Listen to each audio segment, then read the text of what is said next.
नमस्कार शेतकरी बंधूंनो, आज आपण सिन्नर तालुक्यातील मोहोळ या गावामध्ये आपल्या गावचे प्रगतशील शेतकरी सुनील भाऊ भिसे व वसंतराव नाईक शेतकरी शेतीनिष्ठ पुरस्कार सन 2021 पुरस्कार विजेते यांना मी भाऊसाहेब फुंडकर अंतर्गत पेरू लागवडीसाठी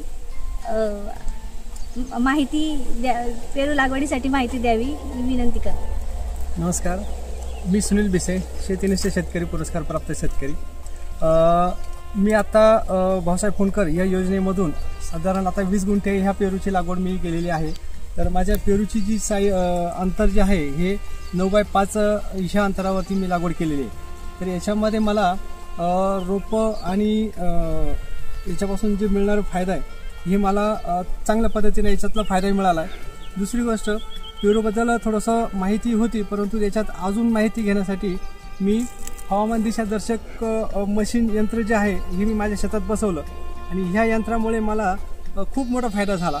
हे यंत्र आपल्याला पिकावर येणारा कीड आजार आणि पिकाला लागणारं पाणी किंवा पिकावर येणारा जमिनीमध्ये असलेली उष्णता किंवा जमिनीतली उपलब्ध असणारी खतं किंवा लागणारी जी खतं आहेत तर याच्याबद्दल आपल्याला ते माहिती दर्शवत असतं आणि त्याच्या अनुषंगाने आम्ही ह्या पेरूला जो याच्यावर येणारी जी कीड आहे किंवा आजार आहे तर याच्या आधी आम्ही याला प्रिव्हेंटिव्ह म्हणजे अगोदरच याला स्प्रे केला जातो।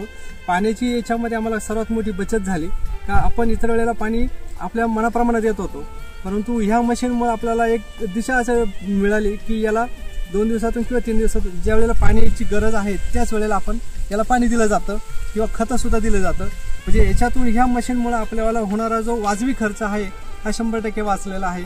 आणि दुसरी गोष्ट, तुम्ही आज बाग बघू शकता, ही बाग आता जवळपास 3.5 वर्षाची झालेली आहे। तर या बागेनं आतापर्यंत आपल्याला चांगलं उत्पादन दिलं, चांगले पैसे मिळवून दिले आणि इथून पुढे पण ही बाग आपल्याला चांगलं उत्पादन देईल।